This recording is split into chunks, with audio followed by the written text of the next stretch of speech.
Hello and welcome to my channel.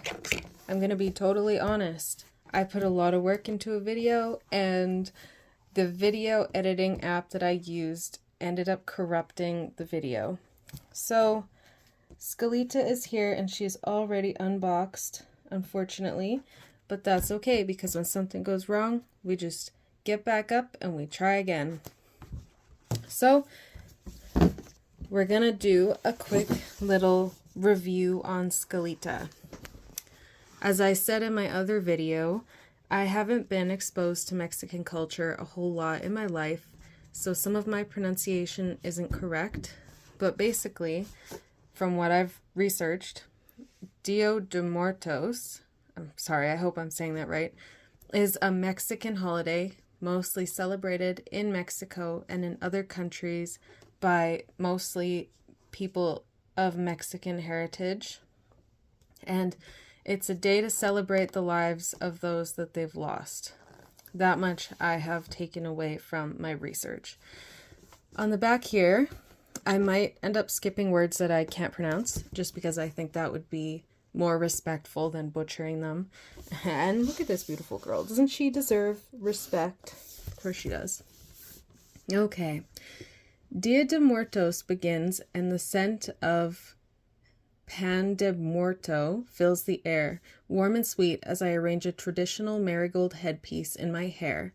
My mother puts the finishing touches on my Dia de Muertos gown, which is strewn with monster marigold and sugar skull details, while my butterfly, Nati, flutters around the papel picado. Once my family gathers, it is time to visit the ofrenda and celebrate our rich heritage. I hold, it says, I can't pronounce it. I think it's grandmother. I hold my grandmother's hand and descend upon a candlelit pathway with my dress dancing in the flickering light and my, I'm not going to try to say that one, bursting with love for all those I'm about to honor. So that's nice. There's a mention of a butterfly. Nati, is that her pet? Perhaps there's no pet included in the doll. That would be so nice if there were, though. You can see that the box is the box is so pretty. You can see the butterflies on the side and the sugar skulls. And there's this doily pattern to the back of it. The inside is beautiful as well.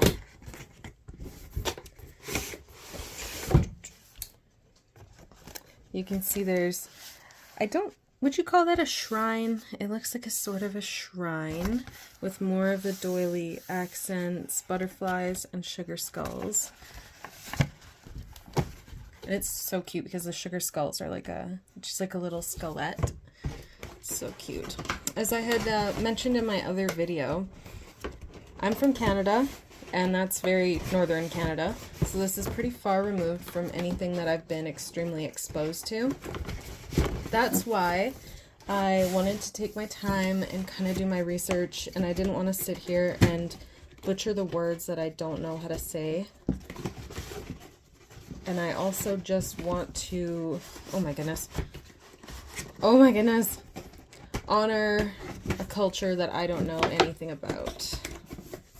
Here we go. Oh, the box is so pretty. I love, love, love the box. Okay, I'm back. I had to take a break for a minute there because my dogs were starting to bark. So here's Skelita. She's so pretty. We can start with her headpiece that they mentioned in the write-up on the back, that it's marigolds and sugar skulls.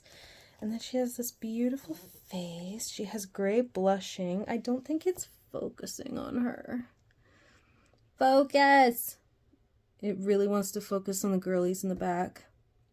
She has this beautiful gray blushing on her face, the hearts and tattoos. I guess it's makeup. She doesn't have ears. I mean, that's a choice. I think skulls do have ear holes. Would that have been too morbid if they had earrings, just in her, ear holes? Her lips are like a purple pink. I didn't know if I would like them, but they're actually so pretty. They perfectly match the trim on her sleeves. She has on a pink and teal necklace, And then her bodice is this sort of like Barbie-esque material, which I guess Mattel, I'm not surprised, but I do like it. I think it's pretty. Her dress is a single layer, it's printed on, and then she has this sparkly purple fabric and this pink tulle. And then her platforms are marigolds, I'm assuming, with little sugar skulls in them. So cute. You probably can't see that because my camera's not focusing. All right, as I was saying, my dogs are barking again. I'm so sorry. As I was saying, I started to fangirl over her body in the first video because I've always wanted a Skelita doll, and I was sort of too old for dolls when Monster High first came out. That was around 2010, and I'm 26. I was embarrassed to like dolls. I didn't buy dolls. I didn't collect dolls at that time because obviously it wasn't, you know, I was about 13, I guess, when Monster High came out. And I didn't admit that I was interested in dolls till I was probably closer to 17 or 18. So I completely missed the entire first generation of Monster High, and honestly the second one too. So as much as I love Skelita, I'd never seen one before this, and she's amazing. Oh my god, her body is so cool. Like, I hope this is appropriate, but her body is so cool. Oh yeah, this is an adult channel, so this is for adult collectors. This is a funny time to say that as I'm like undressing a little skeleton. But, you know, I do have to say that, so I'll add a disclaimer at the beginning as well. But her body is so cool, and I think it's so ballsy of Mattel to have made a skeleton doll right around the time when dolls were being scrutinized so closely for looking like whores and being too thin and whatever else it was that adults wanted to say to take the joy out of children's lives. She's everything to me. She's so perfect and so beautiful. Her hair is gorgeous. I'm not good with hair types, so I can't tell you what this is, but it's soft and beautiful, and she is just everything to me. Now, the problem that I had in the first video was this.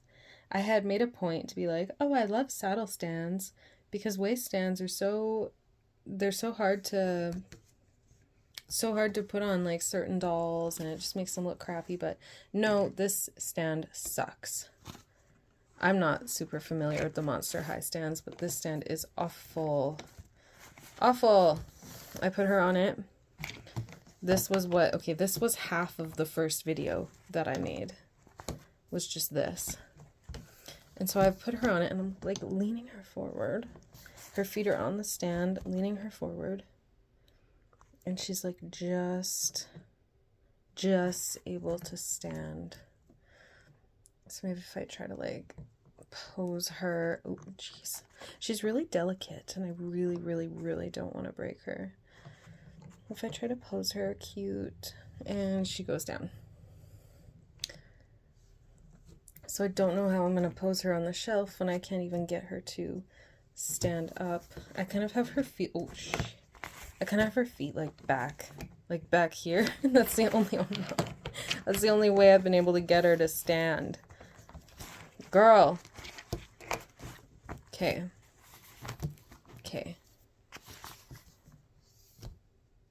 I got it. I've got her standing. Now, if I could just get her hair to look nice without her falling over. And we've done it. Alright, everybody, that video was pretty quick.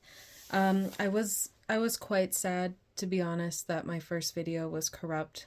That it was my very first video for my channel, so it kind of meant a lot to me, and I really put a lot of work into it, and I was really worried about coming off as insensitive, and I really tried my best. And when I got that black screen, I found that was pretty hard. So, you know what? Back at it. I'm going to keep on trying. I'm going to try a different software because obviously that one wasn't where it's at. So hopefully this one I can upload, and then the next and the next and the next. And I hope that this is going to be a fulfilling new hobby for me. So Thank you guys for watching. I appreciate it, and have a great day.